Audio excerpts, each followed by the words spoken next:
Good morning students, I am Jayaprakash. I teach maths. Today we will discuss vector. There is important role in 12th class. The basic we have studied in class 11th, physics also. Okay. First of all we will discuss the physical quantities. There are two types of quantities. Physical quantities has two types. First of all we should know what is physical quantities. What is physical quantities? Quantities जो हम major कर सकते हैं, माप सकते हैं, उनको बोलते हैं फिजिकल क्वांटिटीज। ये दो टाइप की होती है। फर्स्ट है स्केलर, ठीक है, स्केलर, अदिश, ठीक है, वेक्टर क्वांटिटीज, इसको बोलते हैं हिंदी में सदिश। फिजिकल क्वांटिटीज आप जानते हैं हिंदी में भौतिक राशियां, ठीक है ना, भौतिक राशियां, भौतिक से संबंधित, ठीक है ना, जो भी अर्थ से रिलेटेड जिसको मापा जा सकता है वो सारी कौन सी होती है? Physical quantity. जो भी आप माप सकते हैं, time, length, velocity, displacement, acceleration, ठीक है ना, चाल, दूरी, वेग, समय, ठीक है ना, ये सारी चीजें, ये सभी क्या होती है? फिजिकल क्वांटिटीज होती है। अब देखिए, ठीक है ना, ये स्केलर, वेक्टर दो प्रकार की होती है। Scalar quantities, those quantities has only magnitude, those quantity has only magnitude, and vector quantities has magnitude plus direction, both of this quantity, both of they have. Okay, तो स्केलर क्वांटिटीज इसमें magnitude होता है, vector quantities इसके अंदर magnitude and direction होती है। Scalar के अंदर जैसे टाइम आ गया, ठीक है ना, टाइम की कोई डायरेक्शन नहीं होती। वर्क हो गया, वर्क की कोई डायरेक्शन नहीं होती। हाँ, इसमें वेक्टर में बात करें, फोर्स हो सकता है, फोर्स है ना, बल, फोर्स हो सकता है जिसकी डायरेक्शन होती है, ठीक है ना।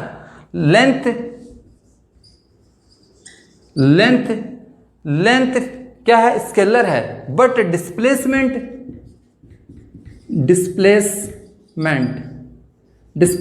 विस्थापन है ना, ठीक है ना, विस्थापन क्या होता है? Vector quantities. वेक्टर की बात करेंगे। अब वेक्टर क्या होता है?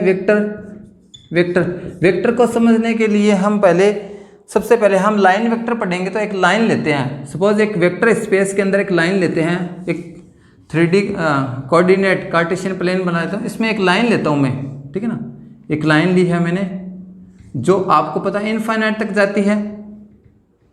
ये एक लाइन है और इसको मैंने डायरेक्शन दे दी तो ये लाइन डायरेक्टेड लाइन हो गई। कौन सी लाइन होगी? Directed line. और इसका मैं अगर सेगमेंट ले लूं, इस डायरेक्टेड लाइन का सेगमेंट ले लूं, जैसे ए बी, ठीक है ना, और इस लाइन, इसकी डायरेक्शन भी ये है ए बी, तो वो जो सेगमेंट है, उस डायरेक्टेड लाइन का जो सेगमेंट आपने लिया है ए बी, उसको क्या बोलते हैं?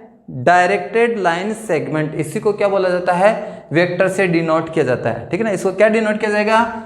ए बी वेक्टर। इसकी सेंस ऑफ डायरेक्शन क्या है? ए टू बी, ठीक है ना। सेंस ऑफ डायरेक्शन क्या है? ए टू बी, ए पॉइंट से बी पॉइंट तक, ठीक है। और इसका माप क्या है? सपोज ये माप है इसका, मान लो 10 सेंटीमीटर है। ए बी कितना है? 10 सेंटीमीटर। तो माप को कैसे लिखते हैं? माप को लिखा जाता है मॉड ऑफ ए बी करके, ठीक है ना। मॉड ऑफ ऐसे लिख देंगे, मॉड ऑफ, है ना, मॉड ऑफ मैग्नीट्यूड लिखा जाएगा, mod of A B vector. Suppose कितना है? मान लेते हैं 10 सेंटीमीटर है, 10 सेंटीमीटर। समझे नहीं समझे? फिर अपन लेते हैं, फिर जैसे ये ए बी लिया, वैसे अपन देखो ये, अब और इसके बारे में डिस्कस करते हैं। तो ये पॉइंट ए है, इसको बोलते हैं इनिशियल पॉइंट, प्रारंभिक बिंदु, ठीक है ना। और इसको बोलते हैं टर्मिनल पॉइंट। बी को क्या बोलते हैं? टर्मिनल पॉइंट, ठीक है। चलिए, ए को बोलते हैं इनिशियल पॉइंट और बी को क्या बोलते हैं? Terminal point. चलिए अब देखो, जैसे आपने ए बी लिखा, ए बी वेक्टर, ठीक है ना, इसको मैं हटा देता हूँ, ठीक है, ये आपको मिक्स हो जाएगा नहीं। चलो इनिशियल पॉइंट है, ठीक है ना, ये इनिशियल पॉइंट ले रहे हैं और ये है टर्मिनल पॉइंट बी वाला, ठीक है। अब देखो सपोज मैं क्या ले रहा हूँ, ए बी, ठीक है। इस ए बी को वेक्टर फॉर्म में ऐसे इसको ऐसे भी रिप्रेजेंट किया जाता है, और है ना या है ना A vector, small A vector ऐसे रिप्रेजेंट किया जाता है ना, ऐसे रिप्रेजेंट कर देते हैं ऐसे। ये है ए बी वेक्टर को शॉर्ट में क्या लिख देते हैं, है ना, स्मॉल ए वेक्टर की, है ना, ए बी वेक्टर किस, ये स्मॉल ए वेक्टर से डिनोट कर दिया ऐसे, ठीक है ना। ये चाहे ऐसे लिख दो, ए से बी, और इसको आपने कैसे डिनोट किया, ऐसे। तो मॉड ऑफ ए बी ऐसे डिनोट किया जाता है, mod of A vector equals to, है ना, कितना था 10 सेंटीमीटर क्या ये, ठीक है ना। अब सपोज आपने इसके अंदर डायरेक्शन है वो बी टू ए कर दी, क्या कर दी, बी से ए कर दी, बी से ए, तो ये हो जाएगा, ठीक है ना। इसको लिखेंगे sense of direction B to A होगी, तो बी ए लिख दिया, ठीक है ना। अब बी ए को चलो बी ए नेगेटिव वेक्टर उसी डायरेक्शन में आपने लिया, डायरेक्शन सेम लिया है ना, लेकिन सॉरी लाइन वही है, डायरेक्शन अपोजिट लिया, तो ये नेगेटिव वेक्टर बोल सकते हैं इसको, नेगेटिव वेक्टर। ए बी का नेगेटिव वेक्टर है बी ए, और जैसे आपने शॉर्ट में सिंबल ए वेक्टर दिया था ना, इसको दे दिया माइनस ए वेक्टर, इसको क्या लिख देंगे, माइनस ए वेक्टर। लेकिन मैग्नीट्यूड चेंज नहीं होगा मोड के अंदर, क्योंकि लेंथ हमेशा पॉजिटिव होती है। मैग्नीट्यूड मतलब इसकी लेंथ, ठीक है ना, जो स्केलर होती है। मैग्नीट्यूड हमेशा क्या होता है, स्केलर होती है, ठीक है ना। 10 सेंटीमीटर था, बी ए लिख देता हूँ, बी ए 10 सेंटीमीटर ही रहेगा। Mode of minus A, modulus के अंदर माइनस क्या होता है, प्लस हो जाता है, ठीक है ना। ये भी कितना रहेगा, 10 सेंटीमीटर। तो हमने ये क्या वेक्टर के बारे में थोड़ा बहुत स्टडी किया है। चलो इसके बारे में और स्टडी करते हैं अपन इसके टाइप्स पढ़ेंगे, और ठीक है ना। सबसे पहले टाइप्स ऑफ वेक्टर पढ़ते हैं। चलिए टाइप्स ऑफ वेक्टर फटाफट पढ़ते हैं अपन। ये थोड़ा अपन इंट्रोड्यूस किया है वेक्टर क्या होता है, टाइप ऑफ वेक्टर, ठीक है ना। अब हम टाइप ऑफ वेक्टर पढ़ेंगे। फिजिकल क्वांटिटीज पढ़ी सबसे पहले, 2 टाइप्स की होती है। अब चलिए type of vector, type of vectors, type of vectors. Type of vectors में सबसे पहले आता है जीरो वेक्टर। जीरो वेक्टर कौन सा होता है, जिसका नाम से ही पता चल रहा है, नाम से क्या पता चल रहा है, जीरो वेक्टर, जिसका मैग्नीट्यूड जीरो होता है, रिप्रेजेंट किया जाता है ऐसे, जिसका मैग्नीट्यूड क्या होता है, जीरो। या ऐसे कह सकते हो जिसका इनिशियल पॉइंट और फाइनल पॉइंट क्या होता है, एक ही होता है। इनिशियल पॉइंट और टर्मिनल पॉइंट एक ही होता है। जैसे ए वेक्टर, जैसे मैंने क्या लिखा, ए बी वेक्टर लिखा था ना, बी ए पर ही आ गया, अब जिसको हमने ए इनिशियल पॉइंट है और टर्मिनल पॉइंट भी क्या है, ए है। ऐसे वेक्टर भी क्या होते हैं, जीरो वेक्टर होते हैं। इनका मैग्नीट्यूड क्या होता है, मोड ऑफ ए वेक्टर, इनका मैग्नीट्यूड क्या होता है, जीरो होता है। जैसे बी वेक्टर भी क्या हो गया, जीरो वेक्टर, जिसका initial and final point, terminal point क्या हो, एक ही हो। वो कौन से वेक्टर होते हैं, जीरो वेक्टर, जिसका मैग्नीट्यूड क्या होता है, जीरो होता है। और डायरेक्शन इसकी ली जाती है आर्बिट्री, जिसको हिंदी में बोलते हैं स्विच डायरेक्शन, ठीक है ना, अपनी इच्छा के अकॉर्डिंग, है ना। इसकी कोई भी डायरेक्शन जो क्वेश्चन के अकॉर्डिंग लेते हैं, ठीक है ना। हाँ, जिसका इनके मैग्नीट्यूड क्या होता है, जीरो। सेकेंड है यूनिट वेक्टर, यूनिट वेक्टर, जिसका मैग्नीट्यूड क्या होता है, यूनिटी। यूनिट वेक्टर नाम से पता चल रहा है, जिसका मैग्नीट्यूड होता है 1। अब आपको सर यूनिट वेक्टर क्या होता है, यूनिट वेक्टर को डिफाइन कर दो। यूनिट वेक्टर को कैसे डिफाइन करेंगे, सपोज इसका सिंबल होता है, सिंबल ये होता है, एक केप लगा देते हैं ऊपर। जैसे ये ए क्या है, अब ए ही क्यों लिया, बी भी ले सकते हो। ये ए केप ये डिनोट कर रहा है, ये यूनिट वेक्टर को डिनोट कर रहा है, ये डिनोट कर रहा है कि यह एक ए वेक्टर का यूनिट वेक्टर है। मैं बी केप लिखता तो यहाँ पे वो बी केप एक बी वेक्टर का यूनिट वेक्टर होता है। यहाँ पे ए केप इज, मैं लिख सकता हूँ, A cap is unit vector of A vector. यहाँ पे वेक्टर साइन है और यहाँ पे केप साइन है। देखो ये यूनिट वेक्टर है किसका, इस ए वेक्टर का, और इसका मैग्नीट्यूड क्या है, मैग्नीट्यूड क्या होगा, यूनिटी 1।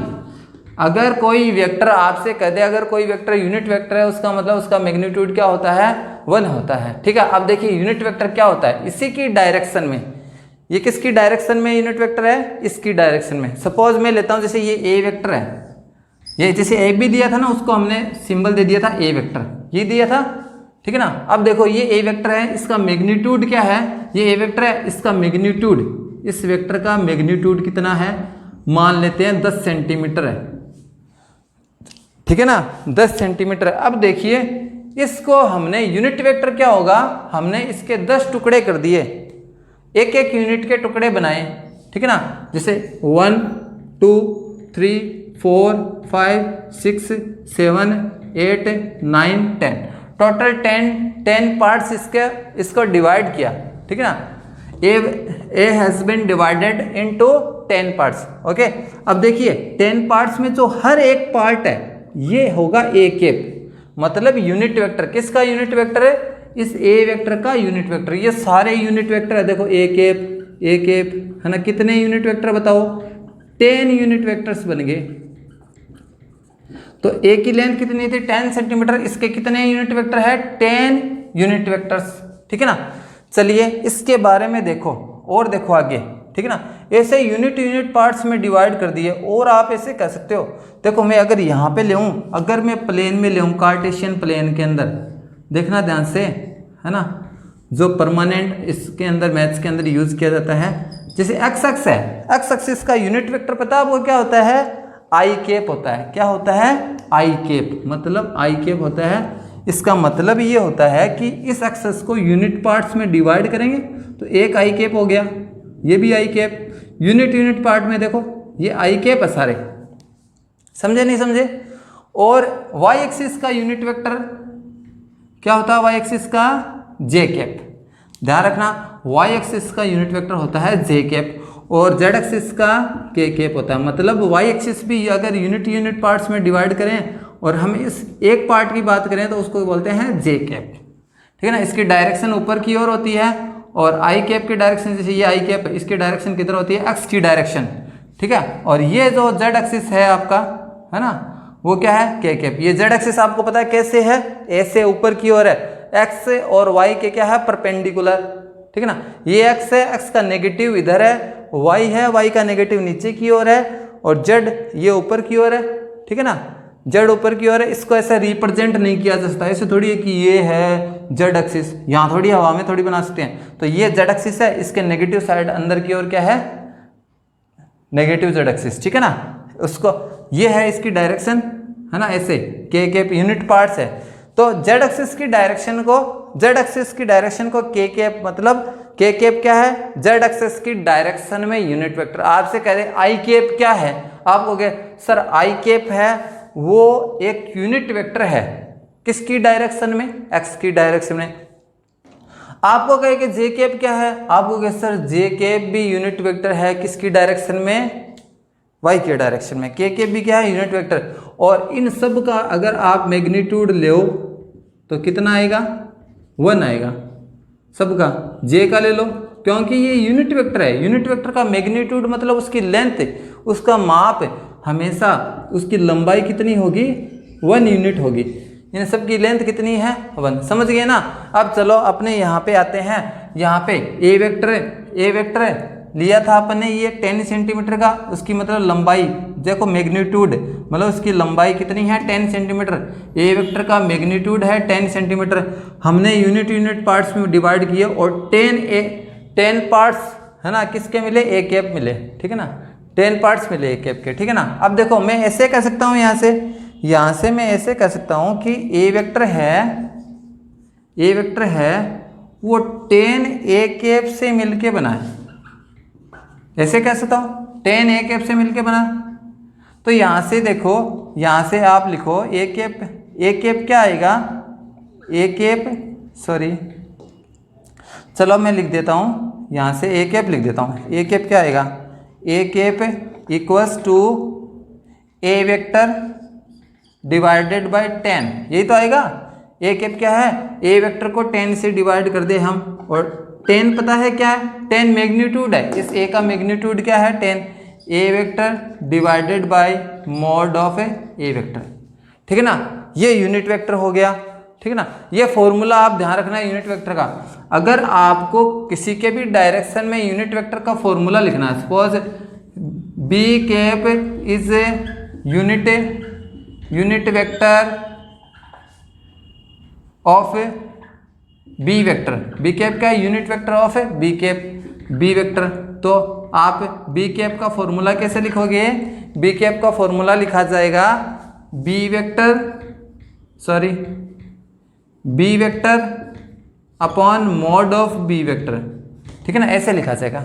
ऐसे ही अभी प्रूव किया अपन ने, है ना। 10 क्या है? मैग्नीट्यूड ऑफ एक वेक्टर, देखो ये लिख रखा, ये 10 की जगह मैंने ये लिख दिया था, ठीक है ना। इसमें यहाँ पे बी कैप लिखोगे B vector upon mod of B vector, ये लिखा। चलिए फिर इसके बारे में और स्टडी करते हैं। इस पे एक एग्जांपल लेते हैं, यूनिट वेक्टर पे एक एग्जांपल लेते हैं, ठीक है।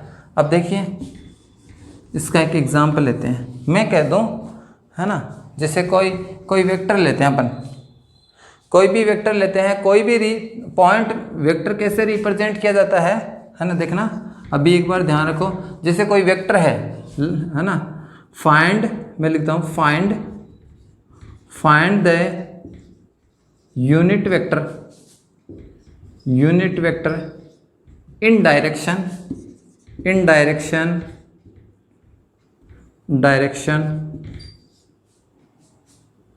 2i + 3j + 4k। इसकी डायरेक्शन में के रहने दो, चलो कोई बात नहीं, ठीक है। इसकी डायरेक्शन में यूनिट वेक्टर लिखना आपको, तो यूनिट वेक्टर सपोज इसकी डायरेक्शन में यूनिट वेक्टर, सपोज इसकी डायरेक्शन ये है, ये वाला वेक्टर है, ठीक है ना।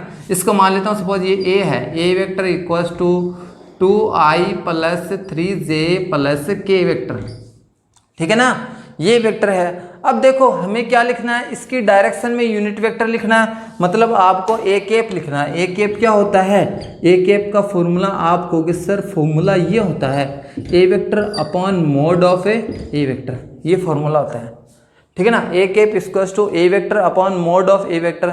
तो आप कहोगे sir mod of A vector तो आपने फाइंड करना सिखाया नहीं अभी तक। हाँ, फाइंड करना नहीं सिखाया मैंने, लेकिन अभी देखो डायरेक्टली आपको सिखा देता हूँ, फिर आगे इसको कैसे आता है वो भी डिराइव करेंगे, ठीक है ना।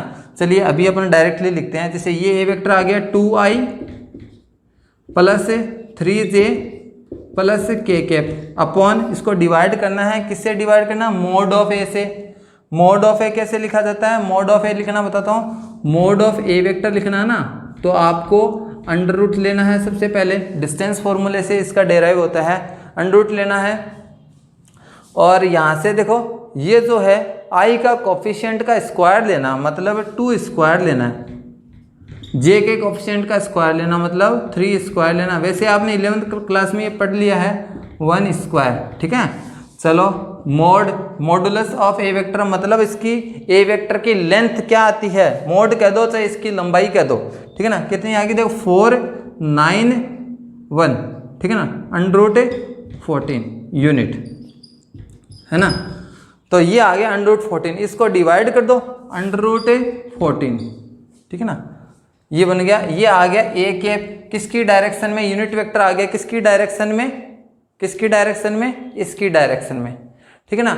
अब चलो, अब इसी क्वेश्चन को ऐसे कर सकता है, एक तो ये चलो ये कर लिया अपने, है ना।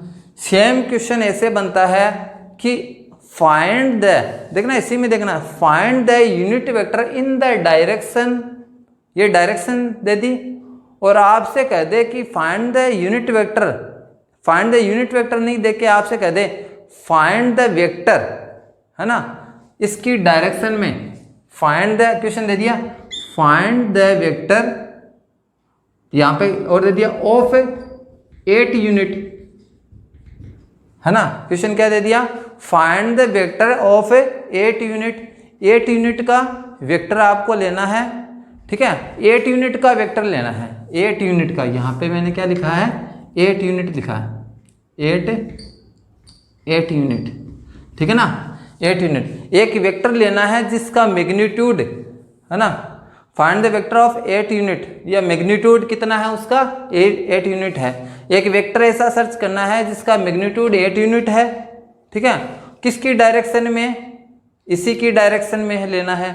तो आपको क्या करना है, इस बार पहले तो क्वेश्चन डायरेक्ट था यूनिट वेक्टर का, अब आपने क्या एक वेक्टर लेना है, क्योंकि उसका मैग्नीट्यूड क्या है 8 है, तो यूनिट वेक्टर तो होगा ही नहीं क्योंकि उसका मैग्नीट्यूड 8 है। यूनिट वेक्टर का मैग्नीट्यूड क्या होता है 1।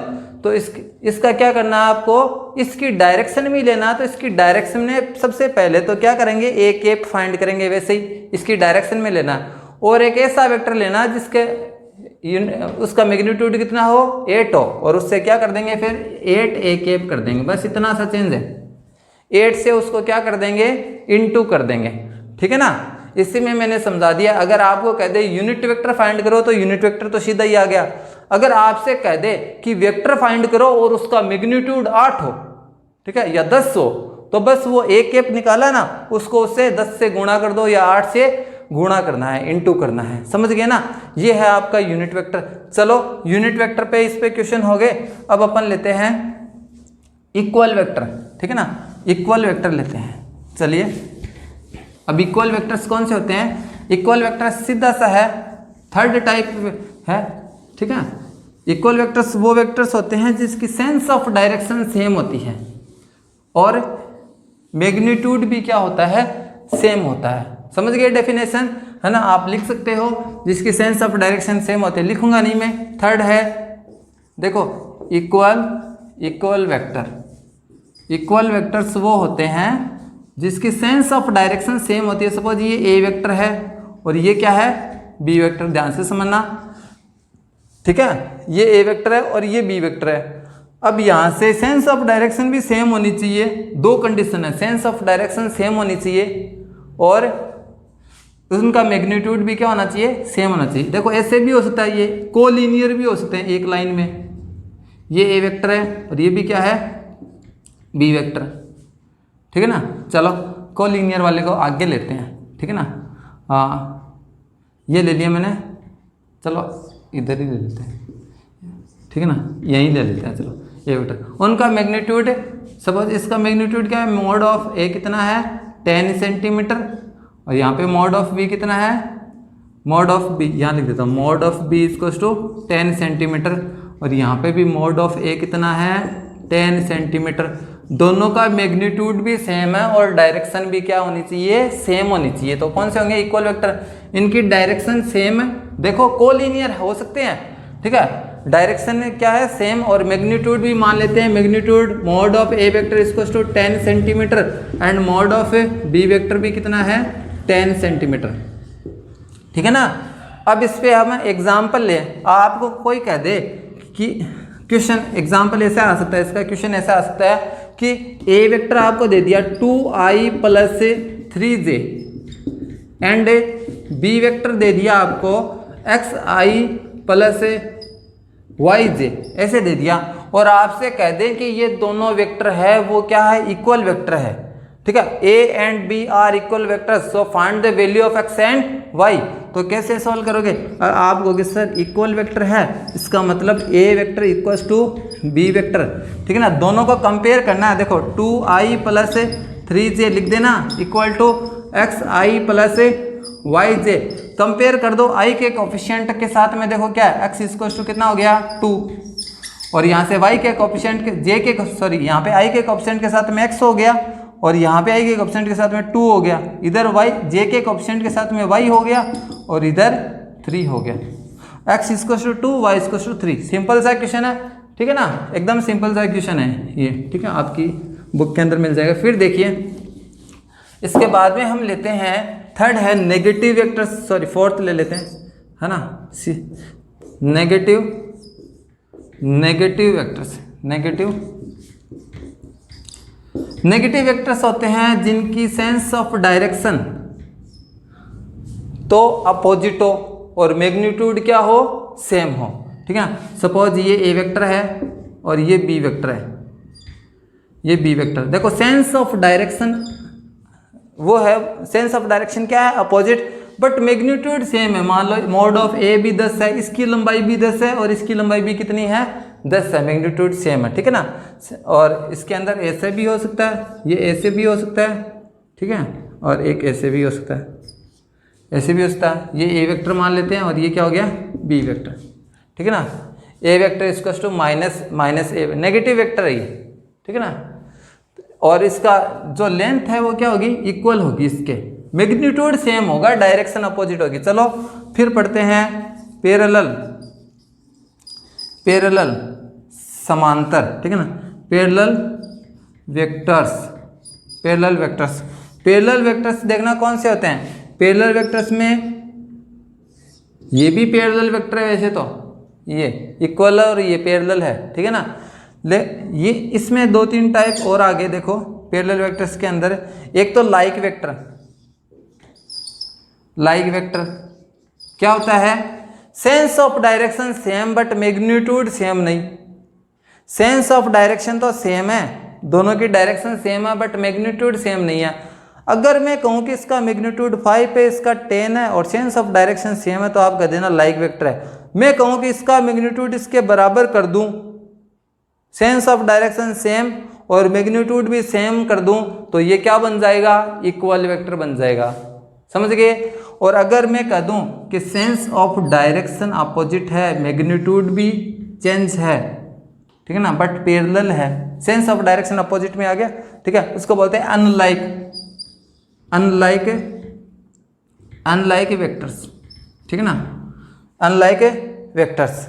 अब देखो सेंस ऑफ डायरेक्शन भी चेंज है, अलग है, अब सॉरी अपोजिट है, अलग नहीं अपोजिट है, और मैग्नीट्यूड भी क्या है, अलग है, ठीक है। तो क्या होगा, अनलाइक वेक्टर। मैं कह दूं कि मैग्नीट्यूड बराबर कर दूं और सेंस ऑफ डायरेक्शन अपोजिट कर दूं, तो कौन सा बनेगा, नेगेटिव वेक्टर बन जाएगा, ठीक है ना। और देखो कोलिनियर है ना, कोलिनियर वेक्टर्स, एक ही बात है यहाँ पे, है ना, पैरेलल में ही आता है, क्योंकि पैरेलल लाइंस के बीच में डिस्टेंस 0 हो जाती है, तो कोलिनियर वेक्टर्स बन जाते हैं, ठीक है। चलो कोलिनियर वेक्टर्स के अंदर देखिए, जैसे इसकी सेंस ऑफ ये जो लेंथ है ना, इसका मैग्नीट्यूड वो ज़्यादा है, इसका कम है, सेंस ऑफ डायरेक्शन क्या है, सेम है, ठीक है ना। तो ये कौन से कोलिनियर वेक्टर्स भी कह सकते हो, और ये लाइक वेक्टर में आएंगे, क्योंकि डायरेक्शन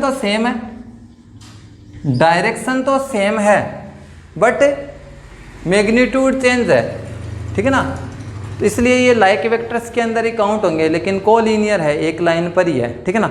दूसरी बात ये, इनको पैरेलल भी कहा जा सकता है।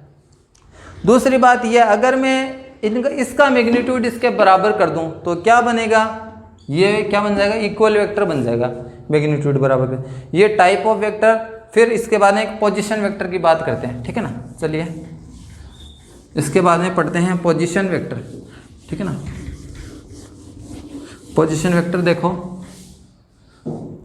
पोजीशन वेक्टर नाम से ही पता चल रहा, पोजीशन वेक्टर्स, जो पॉइंट्स होते हैं उनकी पोजीशन लेते हैं, ठीक है ना। कार्टेशियन कोऑर्डिनेट प्लेन के अंदर जो पॉइंट होता है, वेरिएबल पॉइंट मान लेते हैं, कोई भी पॉइंट मानते थे, वेरिएबल पॉइंट पी याद आता है, पी, जिसको हम मानते हैं x, y, z, ठीक है ना। चलो उससे पहले हम q और मानते हैं, इसका कोऑर्डिनेट है 2, 3 और 4 मान लेते हैं उससे पहले। फिर इससे पहले इसकी बात करते हैं। ये तो हो गई x एक्सिस, ये हो गई y एक्सिस, और ये हो गई कौन सी, z एक्सिस। अब मैंने बताया था x की डायरेक्शन क्या होती है, x का यूनिट डायरेक्शन मतलब उसका यूनिट वेक्टर क्या लिया था, i कैप, y की j कैप, और z की क्या हो गई, k कैप। डायरेक्शन क्या होगी, i j k कैप, ठीक है। अब अपन बात करते हैं q का पोजीशन वेक्टर, मतलब q की position with respect to origin. q की क्या पोजीशन है इस ओरिजिन के रेस्पेक्ट में, मूल बिंदु, जिसको हम 0,0,0 बोलते हैं, ठीक है ना। इसकी क्या पोजीशन है, ठीक है ना। तो position vector with respect to origin देखी जाती है हमेशा, ठीक है। और इसके अंदर अपन लेते हैं कुछ पॉइंट अपन स्टडी की, जैसे यहाँ पे ये कितना है, x कितने पार्ट में आ रहा है, ये जैसे यूनिट वेक्टर्स में i कैप लेते हैं, i एक unit vector, 2 unit vector, total कितने यूनिट वेक्टर हो गए, i मतलब 2 यूनिट वेक्टर आ रहे हैं, तो 2i, ठीक है ना, ऐसे लिखा जाता है। और y में कितने पार्ट है, 1 2 3, टोटल कितने हैं 3, तो ये आ गया जे यूनिट ये यूनिट वेक्टर है, तो एक एक पार्ट लिए, टोटल 3 पार्ट लेने हैं और के अंदर 4 लेने ऐसे 4 यहाँ पे लगाना 1 2 3 4, जे ऐसे है तो, लेकिन प्लॉट यहाँ कर रखा है, ये क्या हो गया सॉरी के है ना, के टोटल कितने हैं 4 पार्ट ऐसे, ये पॉइंट, तो ये पॉइंट कहाँ पे, ये यहाँ पर है, यहाँ पर ये 3D के अंदर यहाँ पे है, समझ रहे हो ना, ये एक्सिस यहाँ पे, ये 4 पॉइंट है यहाँ पे, ये जो क्यू पॉइंट है वो इधर है 3D के अंदर, समझ गए। तो इसका पोजीशन किसके रेस्पेक्ट में, ओरिजिन के रेस्पेक्ट में, ये ओरिजिन के रेस्पेक्ट में जो, तो OQ जो बना है उसको ही क्या बोलते हैं, position vector of Q point. OQ क्या बोलते हैं, position vector of Q point. और इसको पोजीशन वेक्टर को देखो, ये है वेक्टर, पोजीशन वेक्टर, ये समझ रहे हो, ये है पोजीशन वेक्टर, ये जो लाइन बनाई है ना ये है वेक्टर। वेक्टर क्या होता है, डायरेक्टेड लाइन सेगमेंट, O से Q के बीच में जो ये जो लाइन सेगमेंट बनाई है मैंने, डायरेक्टेड लाइन सेगमेंट बनाई है, उसको क्या बोलते हैं, position vector of A Q point, ठीक है ना। और इसको कैसे रिप्रेजेंट किया जाता है, 2i प्लस y के कितने थे 3j plus 3j plus 4k, ये किसका पोजीशन वेक्टर है, क्यू पॉइंट का पोजीशन वेक्टर। अगर पॉइंट दे रखा है तो पोजीशन वेक्टर लिखना है उसका, तो बस ijk करके ऐड करना है, सीधा सा, ठीक है ना, ijk लगाना है सिर्फ, समझ गए ना, क्यू का पोजीशन वेक्टर है। ऐसे ही हम देखो, ठीक है, अब ऐसे ही अगर हम बात करें इसकी डिस्टेंस क्या है, तो डिस्टेंस के लिए क्या फॉर्मूला होगा, डिस्टेंस के लिए यहाँ पे देखो, अब इसका मोड निकालेंगे, O और Q के बीच में ये वाला लेंथ क्या है, OQ की लेंथ क्या है, तो बस वो फॉर्मूला लगा देना, x2 minus x1 square plus y2 minus y1 square plus z2 minus z1 square, ठीक है ना, ये लगा देना। यहाँ पे आपके पास क्या मिलेगा, यहाँ पे मिलेगा क्या, x2 2 माइनस 0 स्क्वायर, तो 2 स्क्वायर आ गया, प्लस 3 माइनस 0 स्क्वायर, और क्या आएगा 4 माइनस 0 स्क्वायर, तो क्या बन गया, तो वही तो रिजल्ट बना मैंने जो बताया था आपको, मेनली क्या बना, i के कोफिशिएंट का स्क्वायर, j के कोफिशिएंट का स्क्वायर और k के कोफिशिएंट का स्क्वायर। मतलब हमें मोड ज्ञात करना ना, इसका मतलब हमें ij के कोफिशिएंट का स्क्वायर करके और ऐड करना है, ठीक है, तो हमें उसका मॉडुलस प्राप्त होगा, मतलब उसकी लंबाई ज्ञात होगी, ठीक है ना। तो OQ वेक्टर की हमें क्या मिलती है, लंबाई ज्ञात होती है, ठीक है। चलिए Q वेक्टर का पोजीशन वेक्टर हो गया OQ, O के रेस्पेक्ट में Q की पोजीशन। अब ऐसे ही हम जनरल पॉइंट लेते हैं P पॉइंट, ठीक है ना, P पॉइंट की बात करते हैं। तो P पॉइंट का देख रहा हूँ, यहाँ से मैं इसको रफ कर रहा हूँ, ठीक है, ये मैंने K लगा रखे, कोई बात नहीं। ये है OP वेक्टर। OP वेक्टर क्या है बताओ, आपसे कहते हैं OP वेक्टर क्या है, तो आप कहोगे सर OP वेक्टर है वो P का क्या है, पोजीशन वेक्टर, ठीक है ना। और हम इसको लिखेंगे, पोजीशन वेक्टर आप लिखना चाहते हो, ठीक है ना, तो क्या लिखोगे x, ठीक है ना। पोजीशन वेक्टर लिखते हैं हमेशा x माइनस 0 i कैप, है ना, या फिर सीधा ij के लगा दो, xi पोजीशन वेक्टर लिखना तो xi प्लस yj प्लस, है ना, z के लिखते ऐसे हैं, p में से o के कोऑर्डिनेट माइनस कर देते हैं, x में से 0 गया x ही बचेगा, y में से 0 गया y बचेगा, z में से 0 गया, है ना, o मतलब 0, p में से क्या माइनस करते हैं, o के कोऑर्डिनेट, उल्टे माइनस होते हैं, ठीक, p में से o के, ध्यान रखना। तो सीधा सा हम याद रखेंगे, x में x के i लगाना, y के j लगाना और z के k। कोई भी पोजीशन वेक्टर पूछे तो पोजीशन वेक्टर अलग है, वेक्टर अलग है, ठीक है ना। पोजीशन वेक्टर हमेशा ओरिजिन के रेस्पेक्ट में देखा जाता है, ठीक है। अब बताओ इसका मोड क्या होगा, इसका मोड, इसका मैग्नीट्यूड हो जाएगा x स्क्वायर, i का कोएफिशिएंट का स्क्वायर, y स्क्वायर और z स्क्वायर, ये इसका क्या हो गया, मोड हो गया, ठीक है ना। अब एक हम सिंबल देना चाहते हैं, जैसे AB को हमने A वेक्टर दिया था, इसको हम दे देते हैं R वेक्टर, हमेशा R वेक्टर ही दिया जाता है मैथ्स में, ध्यान रखना, आगे BA CMSE तक। तो इसको बोल दिया, इसको हमने R वेक्टर भी नाम दे दिया, इक्वल R वेक्टर, ठीक है ना।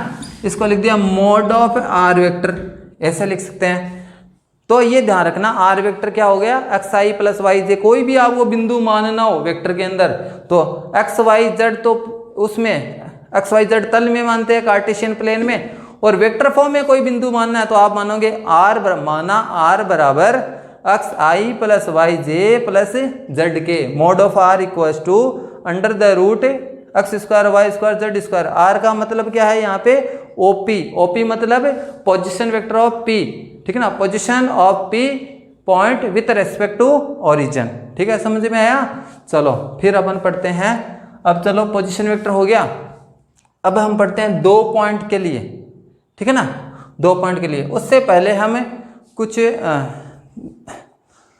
पोजीशन वेक्टर हो गया, एडिशन रूल पढ़ लेते हैं, ठीक है ना, उससे पहले फिर 2 पॉइंट के लिए पहले पी लिया यहाँ पे, वहाँ पे पी और क्यू दोनों साथ में लेंगे, ठीक है। चलो ये हो गया। अब चलिए हम पढ़ते हैं एडिशन रूल। एडिशन के अंदर 3 रूल है आपके।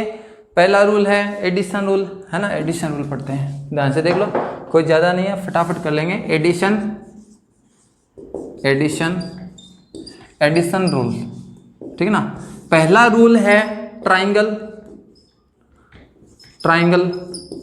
रूल, त्रिभुज नियम, बस सिंपल सा है, जैसे एक ए वेक्टर है, ठीक है ना, ये ए वेक्टर है और ये क्या है, बी वेक्टर।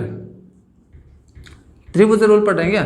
चलो ये ए वेक्टर है और ये ले लेते हैं इसके साथ में बी वेक्टर, ऐसे लगा हुआ है, ठीक है ना। A vector and B vector आप देख सकते हो इनकी पोजीशन किस टाइप से है। अब देखो इसके अंदर ए वेक्टर और बी वेक्टर, जो ए वेक्टर है, जो बी वेक्टर है वो ए के हेड से जुड़ा हुआ है, ठीक है।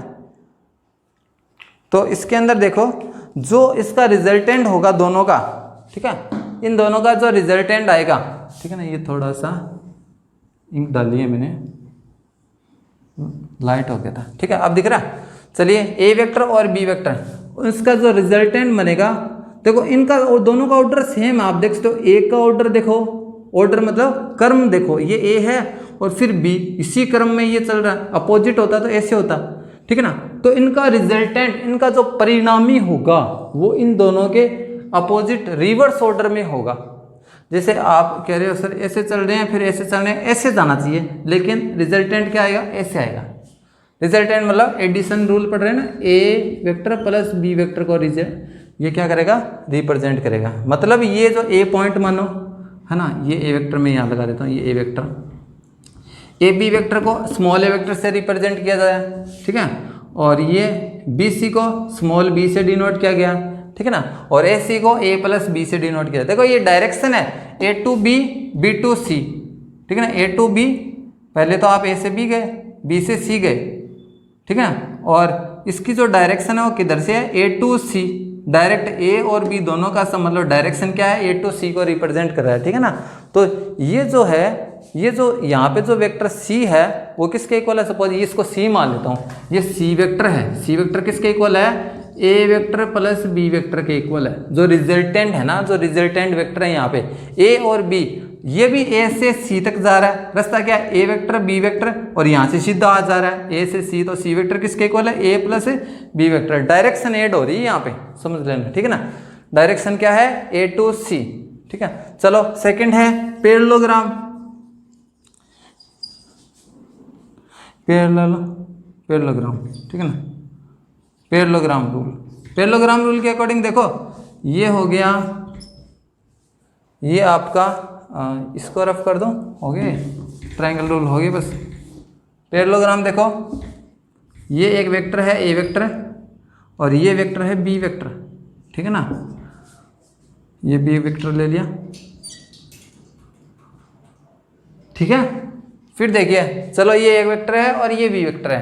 पैरेललोग्राम रूल के अकॉर्डिंग इनका जो रिजल्टेंट होगा वो कहाँ पर होगा, इन दोनों के बीच में, ऐसे रिजल्टेंट किधर बनेगा, इन दोनों के बीच में। और पैरेलल साइड कहाँ, कैसे पैरेललोग्राम कैसे बनेगा, समांतर चतुर्भुज कैसे बनता है, जब ये साइड इसके इक्वल हो जाए, ये है ना, इसकी डायरेक्शन और मैग्नीट्यूड, ये भी क्या है, ए वेक्टर, ध्यान रखना, है ना, ये बी वेक्टर यहाँ लिख देता हूँ, बी वेक्टर, है ना, बी वेक्टर, और ये जो है ये क्या है, बी वेक्टर, इसकी डायरेक्शन भी क्या लेनी है आपको, ऐसे लेनी बी वेक्टर, ये पैरेललोग्राम है।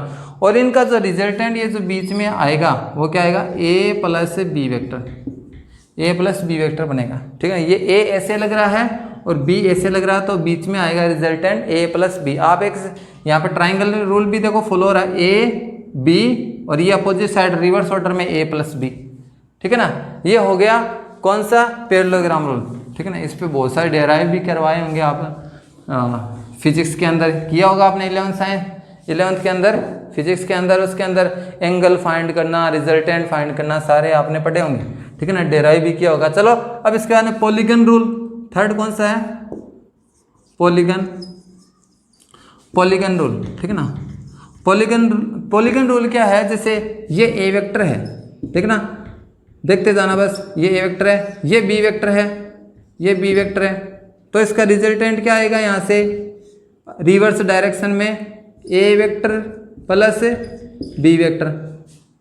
ठीक है ना, अब देखो पॉलीगन बना रहे हैं, ये ए प्लस बी है, एक ऐसे लिया जैसे ये सी वेक्टर है, तो अब इसको मैं ये पॉइंट ए मान लेता हूँ, अब इस पॉइंट को सीधा यहाँ पे मिलाता हूँ, है ना, तो ये वेक्टर क्या बनेगा, देखो ये देखो ट्राइंगल रूल ही काम आ रहा है, ये देखो यहाँ से ये हो गया ए प्लस बी और सेम ऑर्डर में चल रहे हैं सी, और ये रिजल्टेंट बन रहा है अपोजिट ऑर्डर में, ये देखो एक ट्राइंगल बन रहा है दोबारा, तो क्या बन गया, ए इनका सम हो गया A plus B plus C, ये बन गया A vector plus B vector plus C vector. और जैसे आपने यहाँ पे ले लिया ये डी वेक्टर, है ना, तो यहाँ से आप ए से जाना चाहते हो कहाँ पे, डी पर, ऐसे, तो डी वेक्टर देखना, डी वेक्टर अपोजिट ऑर्डर में लिया आपने, ये देखो इस ऑर्डर में है और ये भी इस ऑर्डर में है, तो A plus B plus C plus D, ये बनेगा resultant, A plus B plus C plus D. ऐसे आप पॉलीगन, मतलब ये पॉलीगन बढ़ता जा रहा है, साइड्स इसकी बढ़ती जा रही है। ठीक है ना, ऐसे आप कोई भी पॉलीगन और ट्राइंगल बना के उसका रिजल्ट बना सकते हो। ठीक है ना, अब चलो टू वेक्टर्स अपन लेते हैं, 2 पॉइंट्स लेते हैं। ठीक है ना, चलिए 2 पॉइंट्स में देखिए अपन लेते हैं, जिससे फटाफट देख लो, 2 पॉइंट लेते हैं, जैसे एक कार्टेशियन प्लेन है, ठीक है ना, एडिशन रूल हटा देता हूँ, 2 पॉइंट्स ले रहा हूँ, देखना ध्यान से देखना। ठीक है, ये पॉइंट P हो गया और ये पॉइंट हो गया Q, point P and Q हो गया।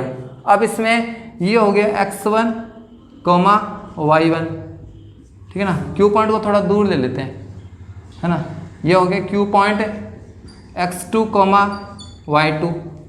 ठीक है, इसका पोजीशन वेक्टर में ले लेता हूँ ये वाला OP, O से लेंगे तो Z बनाऊँ क्या, Z एक्सिस, लो भाई ये लो, ये x एक्सिस, ये y एक्सिस, और ये क्या होगी, ये ओरिजिन हो गया, और ये हो गया OQ। ठीक है ना, अब आपसे देखो क्या क्या लिख सकते हो, सिंपल सा है, क्या क्या लिख सकते हो, हम सब कुछ लिख सकते हैं। देखो P का पोजीशन वेक्टर लिखेंगे, पोजीशन वेक्टर ऑफ P किससे डिनोट किया जाएगा, OP वेक्टर से। क्या लिखोगे, x1i plus y1j plus z1k, z1 तो लिखा नहीं, चलो z1 और ले लेते हैं, पहले 2D बना दिया था, ये ले लिया z1, यहाँ ले लेते हैं z2। ठीक है ना, ऐसे ले लिया। ठीक है, 3D के अंदर लिया, ये z एक्सिस ये रही। ठीक है, ये ले लिया। अब देखो, अब आपने ये ले लिया, ये एक्सिस है, इसको मैं थोड़ा अलग कलर कर देता हूँ, है ना, चलो इसको थोड़ा अलग कलर में देते हैं, ये OP हो गया और ये हो गया OQ, डायरेक्शन ही हो गई।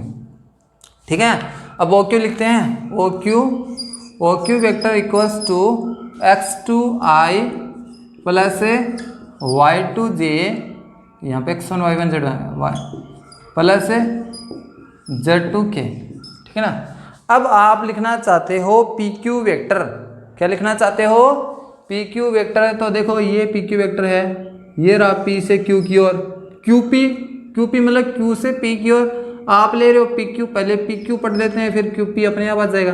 ठीक है ना, ये PQ वेक्टर, डायरेक्शन ऐसी दे दी। तो आप क्या लिखना चाहते हो, OP लिख दिया, OQ लिख दिया, अब लिखना चाहते हो PQ वेक्टर। ठीक है ना, PQ वेक्टर एकदम इजी है लिखना। देखो ट्राइंगल रूल लगाओ, सेम ऑर्डर वाली साइड को जोड़ दो, OP चलते जाओ, P से Q की ओर गए, और ये देखो अपोजिट साइड है ना, PQ ले रहे हो तो PQ मिल गया आपको, ठीक है। ये बन गया, ये रिजल्टेंट बन गया दोनों का सम। ये देखो ये सेम ऑर्डर में गए, दोनों को जोड़ दिया, और ये अपोजिट ऑर्डर वाली क्या हो गई, रिजल्टेंट, जिसको हमने लिख दिया OQ वेक्टर। यहाँ से PQ निकालो, PQ वेक्टर इक्वल्स टू क्या आएगा, OQ vector minus OP vector.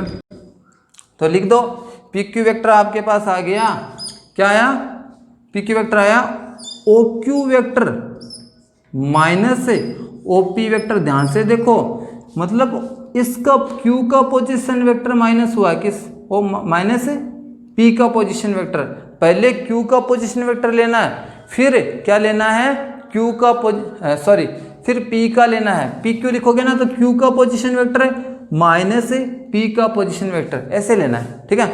दोनों को माइनस करते हैं तो क्या आता है, देखो दोनों को माइनस करते हैं तो मेरे पास रिजल्ट बनता है, देखिए दोनों को माइनस, सोचो मैं थोड़ी इंक डाल देता हूँ इसके अंदर, है ना। तो इसके अंदर माइनस करते हैं तो देखो OQ में से OP माइनस करते हैं तो क्या आता है, IJK तो कॉमन आ जाएगा दोनों में से, ठीक है, IJK कॉमन आएगा, और क्या बनेगा, x2 minus x1 I cap. देखो I कॉमन लेंगे तो क्या बनेगा, दोनों को माइनस करना है, Q में से P माइनस करना है, ठीक है ना। तो क्या आएगा, देखो PQ vector equals to x2 minus x1 I cap plus y2 minus y1 j cap plus z2 minus z1 k cap. ये आ गया, ठीक है ना। और इसका मैग्नीट्यूड क्या आएगा, पता है इसका मैग्नीट्यूड क्या आएगा, मैग्नीट्यूड आएगा PQ है ना, वही अंडर रूट I के कोफिशिएंट का square x2 minus x1 square plus y2 minus y1 square plus z2 minus z1 square. किया था ना मैग्नीट्यूड, कैसे किया था, I के कोफिशिएंट का स्क्वायर, J के कोफिशिएंट का स्क्वायर और K के कोफिशिएंट का स्क्वायर आपको करना है। अगर आप यहाँ से देखो PQ, तो PQ में डिस्टेंस फॉर्मूला लग रहा है ना, डिस्टेंस फॉर्मूले से भी आप यही मिलेगा, है ना। तो क्या मिलेगा, PQ डिस्टेंस फॉर्मूले से इसका मोड मतलब इसकी लंबाई है, PQ मोड मतलब इस PQ की लंबाई है। लंबाई का फॉर्मूला क्या होता है, वही फॉर्मूला 10th में पढ़ा था, x2 minus x1 square plus y2 minus y1 square plus z2 minus z1 square. वही डिस्टेंस फॉर्मूला यहाँ पे इन दोनों बिंदुओं के बीच लग रहा है, ठीक है ना। ये फॉर्मूला आप यूज कर सकते हो। तो PQ का क्या आ गया, मैग्नीट्यूड आ गया, ठीक है ना। सिमिलरली हम क्या लिख सकते हैं, अब आप QP भी लिख सकते हो, ठीक है ना। जैसे PQ लिखा आपने, वैसे QP लिखना चाहो, ठीक है, तो कैसे लिखा जाएगा, आप डायरेक्टली देखो कैसे लिखा जाएगा। जैसे PQ लिखा वैसे QP वेक्टर लिखना चाहते हो तो position vector of P vector minus position vector of Q vector. P में से Q माइनस करना है, P में से QP लिखा था, सॉरी PQ लिखा था, PQ में Q में से P माइनस हुआ था, और QP लिख रहे हो तो P में से Q माइनस हो रहा है, ठीक है ना।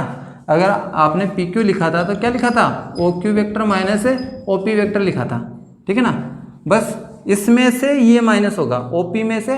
तो आप डायरेक्टली, आप जैसे पॉइंट भी दे रखे हो ना, सीधे पॉइंट देने हैं आपको, जैसे पॉइंट दे रखे हैं तो P में से Q माइनस करो, x1 माइनस x2 सीधा कर दो, I कैप लगा दो, है ना, x1 minus x2 I cap plus y1 minus y2 j cap. यहाँ से देख लो, पॉइंट देख लिया करो सीधा, P में से Q माइनस, देखो यहाँ से देखो P में से Q माइनस करना है, फिर Z1 में से Z2 k कैप।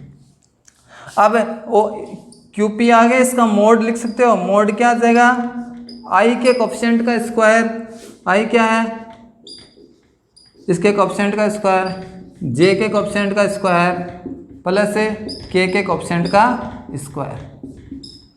ये बन गया, ठीक है। फिर देखिए, चलो फिर इसके बाद में अपन लेते हैं, जैसे ये हो गया, ठीक है।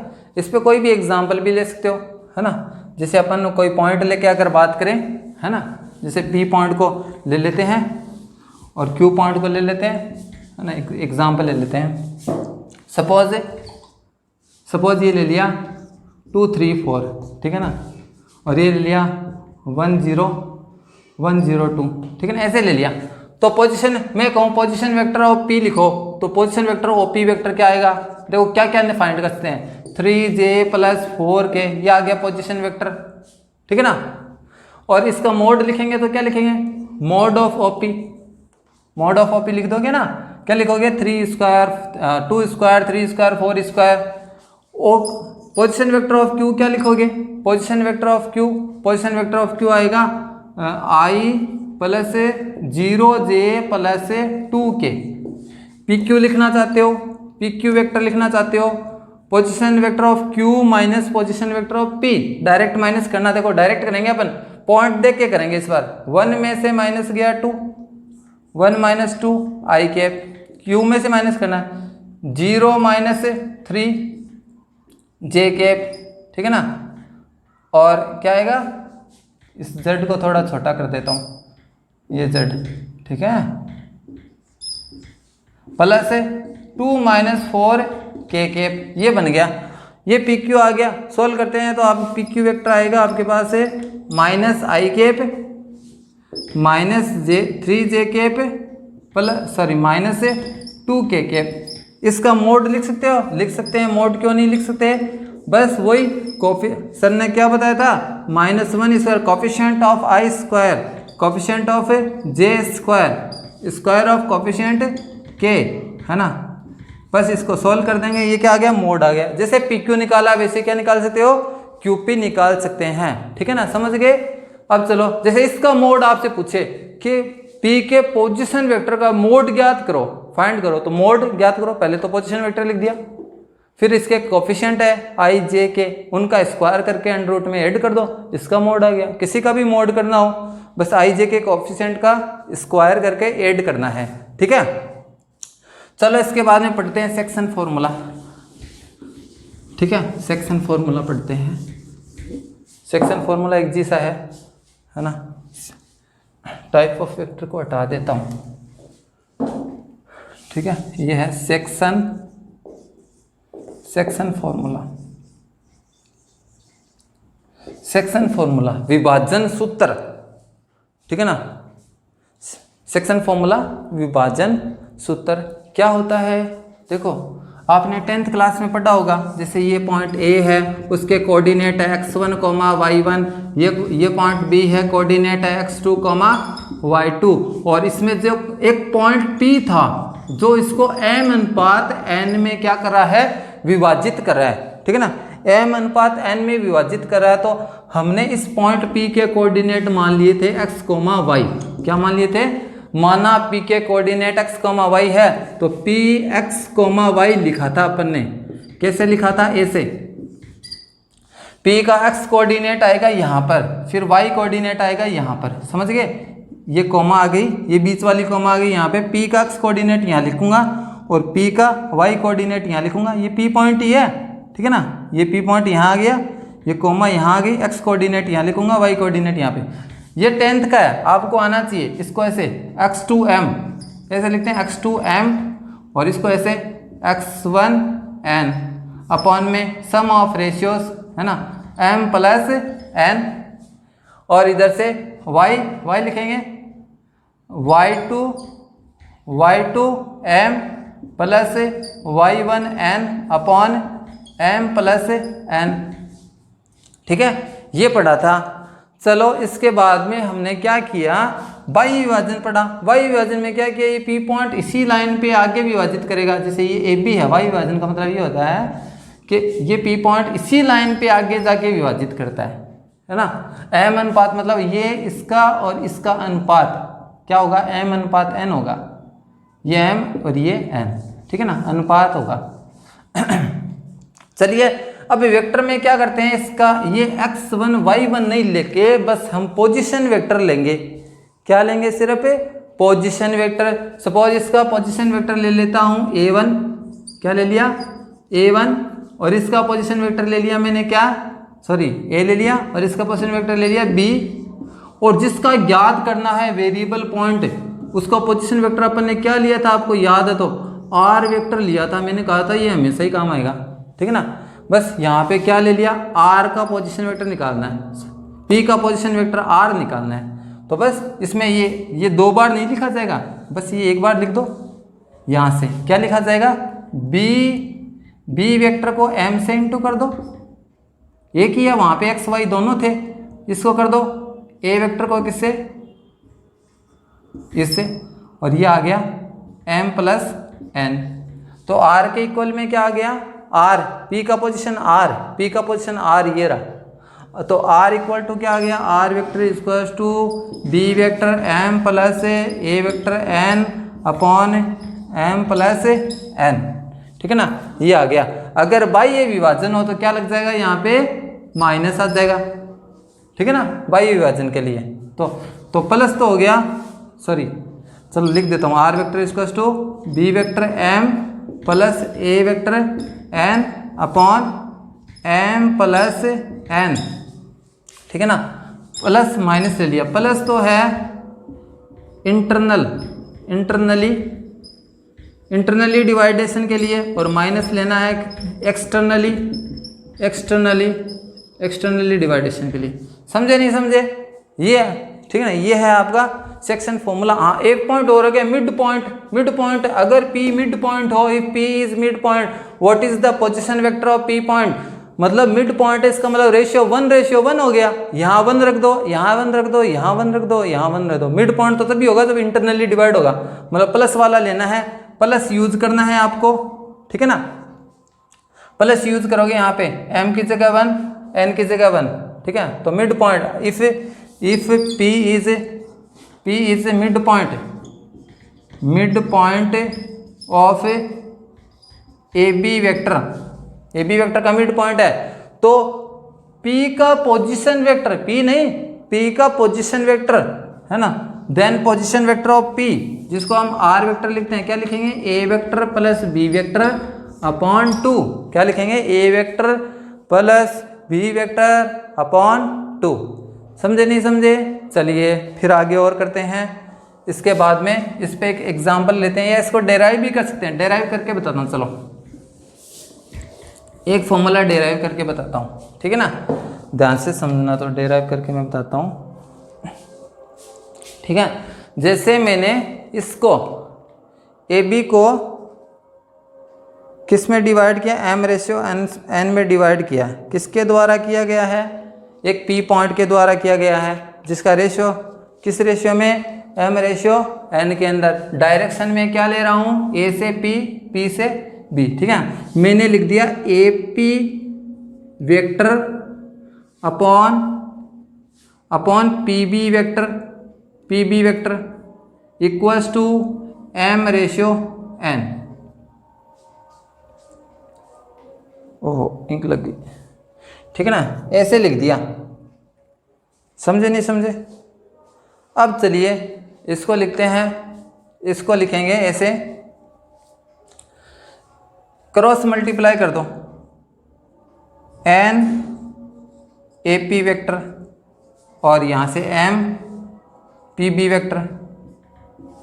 AP वेक्टर जानते हो, AP वेक्टर पोजीशन, P का पोजीशन वेक्टर अभी भी पढ़ा था, P का पोजीशन वेक्टर माइनस A का पोजीशन वेक्टर। P का पोजीशन वेक्टर क्या है, R वेक्टर, माइनस A का position vector small a vector, M P का, इसका PB कैसे लिखेंगे, B का position vector small b vector minus से P का position vector R vector. Solve कर दो, यहाँ से R देखो, R ले आओ इधर, तो इस R के पास n है, ये R आएगा इधर तो माइनस है, इधर आएगा तो प्लस आएगा, इस m को साथ लेके आएगा, m कॉमन ले लिया यहाँ से, ये आगे MB है ना, और ये माइनस n उधर जाएगा तो क्या बन जाएगा, प्लस n आ जाएगा। ये वेक्टर लगा दो AB पे, ठीक है ना। तो R वेक्टर इसको क्या आ गया, MB vector plus NA vector upon M plus n, वही आ गया दोबारा, ठीक है ना, जो अपने प्रूव किया था। डेराइव है इसका, बहुत सिंपल डेराइव्स है, आप इसको कर सकते हो। चलिए इस पे हम एक एग्जाम्पल लेते हैं, इस पे हम एक, ठीक है, एग्जाम्पल है एकदम सिंपल सा, कोई प्रॉब्लम नहीं है इसके अंदर। अपन एग्जाम्पल ये ले सकते हैं, जैसे कोई भी पॉइंट ले लो, सपोज ये है, ठीक है, ए वेक्टर इसका पोजीशन वेक्टर दे दिया मैंने 2i प्लस, चेंज कर दूँ वैल्यू, है ना। एग्जाम्पल ले रहे हैं 4j, कोई भी, ये बी वेक्टर ले लिया i plus J plus 2k, कुछ भी ले लो। इसमें जो p पॉइंट है वो इसको 2:3 में डिवाइड करता है, मान लो इंटरनली डिवाइड करता है, एक्सटर्नली करता है, ठीक है ना। तो मैं कहता हूँ p पॉइंट p कह सकते हो, p point divides A B vector in ratio, divides internally, है ना, divides A B vector internally, यहाँ लिखता हूँ इंटरनली इन रेशियो 2:3, ठीक है ना। ये mn हो गया, सीधा सा है, सीधा सा लगाना है इसको स्मॉल बी वेक्टर, इसका position vector small B vector इसको टू ये, ठीक है ना। इसको मान लिया आर वेक्टर, फॉर्मूला लगा दो, आर वेक्टर इसको टू, यहाँ से फॉर्मूला क्या था, एम बी वेक्टर, एम ये हो गया, है ना, M B N A vector upon M plus N, लिख दो 2, बी कितना है i plus J plus 2k plus यहाँ पे 3 हो गया, लिखो ये 2i plus 3j plus 4k upon, है ना, एम ये हो गया 2 प्लस 3। इसको सोल्व कर दो, 2i और ये है 6i, टोटल कितने हो गए 8i, है ना। ये आ जाएगा कितना 8i, ये आ जाएगा 8i और j कितना है 2j 9j 11j, ठीक है, और ये 4k 12k 16k और कितना हो गया 5। ये बन गया आर वेक्टर, मतलब p पॉइंट का पोजीशन वेक्टर, ठीक है ना। अब p पॉइंट एक्सटर्नली डिवाइड करता है तो आप करोगे यहाँ पे क्या कर देना एक्सटर्नली के लिए, यहाँ चलो एक्सटर्नली, ठीक है ना। यहाँ हो गया माइनस और यहाँ पे भी क्या हो गया माइनस, यहाँ पे भी क्या हो गया माइनस, यहाँ पे भी क्या हो गया माइनस, और इसको क्या कर लेना आपको सॉल्व कर लेना है, ठीक है ना। एक्सटर्नली डिवाइड करे तो p पॉइंट एक्सटर्नली डिवाइड करे तो, अब चलो हम कह दें कि p पॉइंट मिड पॉइंट है तो 1:1 हो गया, है ना। p पॉइंट क्या, p point is mid point of A B का क्या है मिड पॉइंट, तो पी आर वेक्टर इसको क्या आएगा मिड पॉइंट है, तो सीधा जोड़ना A vector plus B vector upon 2, सीधा जोड़ना है। ए वेक्टर कितना है, सीधा जोड़ने हैं, लिख दूँ 2i plus 3j plus 4k अरे यहाँ पे j है, ठीक है, प्लस बी वेक्टर क्या है, B vector i plus j plus 2k upon में कितना 2 से क्या कर दो डिवाइड कर दो, बस इसको सॉल्व कर देना, ये आ गया इसकी वैल्यूज। चलो फिर इसके बाद में अपन एक क्वेश्चन लेते हैं आपकी बुक का, ठीक है ना, बुक का क्वेश्चन लेंगे। चलिए बुक का क्वेश्चन लेते हैं, एक लास्ट क्वेश्चन आपका है, ठीक है, आप कर पाओ नहीं कर पाओ फिर भी मैं आपकी बुक का क्वेश्चन लेता हूँ। Show that the points A B सी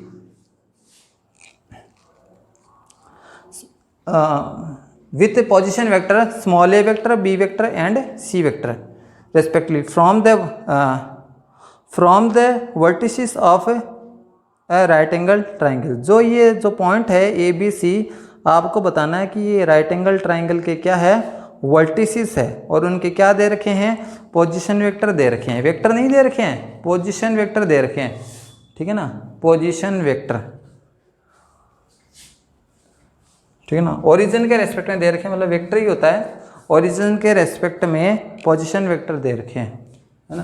तो जैसे ये मान लिया अपने ये ट्रायंगल ए बी और ये सी, ठीक है ना, इसका पोजीशन वेक्टर है A vector equals to position vector समझिए, जैसे ये ओरिजिन है तो ये ऐसे ये ए हो गया, ऐसे ये हो गया ओ बी, ये हो गया ओ ए ओ बी ओ सी, वो दे रखे हैं, ये वेक्टर दे रखा ए वेक्टर, समझ गए ना।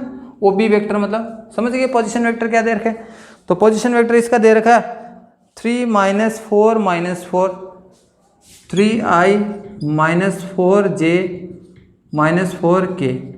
ऐसे ही बी वेक्टर दे रखा है, इसका पोजीशन वेक्टर मतलब यहाँ से यहाँ तक ये वाला वेक्टर, ओ से बी तक ओ बी दे रखा, मतलब ओ बी वेक्टर दे रखा कितना 2 - 1 + 1 2 वेक्टर -1 + 1, ठीक है ना। और सी का position vector small C vector equals to position vector of C is denoted by small C 1 - 3 - 5 1 - 3j - 5k।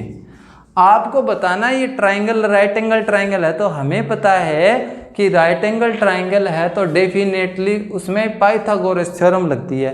तो पाइथागोरस थ्योरम क्या होती है, hypotenuse square equals to base square plus perpendicular square. But हमें base square perpendicular square तब find करते हैं जब इनकी लेंथ पता हो, तो लेंथ फाइंड करती है, मतलब इसका मैग्नीट्यूड फाइंड करना है। मैग्नीट्यूड फाइंड करना है इसका मतलब ए बी होना चाहिए, ए बी होगा तो हम ए बी का क्या लिख देंगे, मैग्नीट्यूड लिख देंगे। ऐसे ही बी सी का मैग्नीट्यूड लिखेंगे, ऐसे ही सी का लिखेंगे। तो ए बी कैसे निकालोगे, ए बी वेक्टर निकालो पहले तो।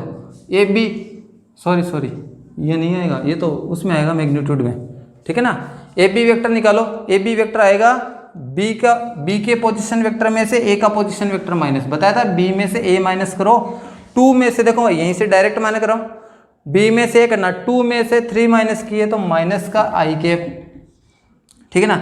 -1 में से -4 माइनस किए तो ये प्लस हो गया, प्लस का 3j, ठीक है ना। 1 में से -4 तो प्लस का कितना हो गया, प्लस का 5k। इसका मोड देख दो, मोड ऑफ ए बी, इसके लेंथ आ जाएगी अंडर रूट है -1 स्क्वायर 1 होता है, 3 स्क्वायर हो गया 9 और 5 स्क्वायर हो गया 25। तो अंडर रूट कितना बन गया, ये बन गया 35 है यूनिट, क्योंकि लेंथ है तो यूनिट लिख देते हैं। बी सी लिखते हैं, B C position vector of C, C में से बी माइनस करो, सी माइनस बी करो, सी माइनस बी ये वाला, 1 में से माइनस करो 2 तो माइनस आई कैप, -3 प्लस जे हो जाएगा तो माइनस का 2j कैप, -5 माइनस के 6k कैप, ठीक है। यहाँ से बी सी आ जाएगा 1 का स्क्वायर -1 का स्क्वायर +1 हो जाता है 1, -2 का +4 हो जाता है -6 36, ये बन गया अंडर रूट 41।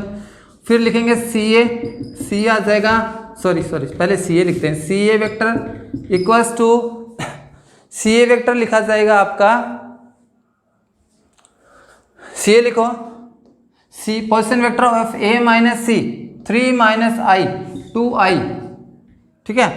-4 + 3 ये प्लस हो जाएगा, तो माइनस करेंगे तो ये माइनस ऑलरेडी ये प्लस हो जाएगा, तो माइनस का आ गया j, ठीक है।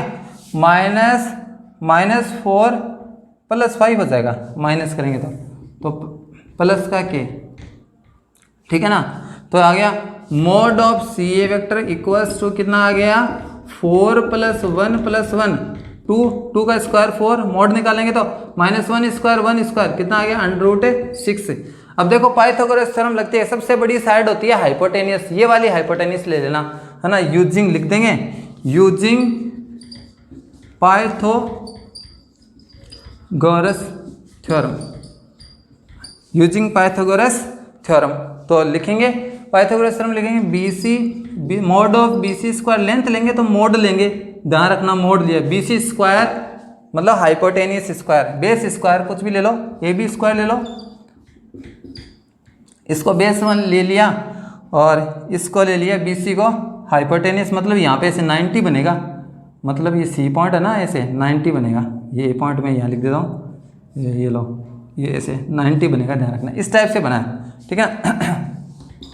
ये A हो गया और ये हो गया AC या CA, क्या CA, मोड में कोई फर्क नहीं पड़ता, AC लिख दो CA लिख दो, मैग्नीट्यूड सेम होता है, डायरेक्शन अपोजिट होती है बस, ठीक है ना। और इसका लिख दो अंडर रूट 41, स्क्वायर करेंगे तो 41 ही आएगा, इसका बनेगा AB कितना 35 प्लस C कितना 6, तो 41 इक्वल्स टू 41। तो पाइथागोरस प्रमेय क्या होती है, अप्लाई होती है, इसलिए ये जो ये जो है ट्राइंगल, ये राइट एंगल ट्राइंगल है, और ये पोजीशन वेक्टर ऑफ वर्टिसेस है, वो एक राइट एंगल ट्राइंगल के पोजीशन वर्टिसेस के पोजीशन वेक्टर है। ठीक है, हम फिर इसके बाद में करेंगे प्रोडक्ट ऑफ टू वेक्टर्स। उसके अंदर स्केलर प्रोडक्ट पढ़ेंगे और vector product of two vector पढ़ेंगे। उसके बाद में पढ़ेंगे प्रोडक्ट ऑफ थ्री वेक्टर्स, ठीक है ना। इसके जस्ट बाद में पढ़ेंगे हम scalar product of two vector and vector product of two vector. ठीक है, okay, thank you students. Next video के लिए नेक्स्ट वीडियो थोड़े दिन बाद में, ठीक है। Thank you students.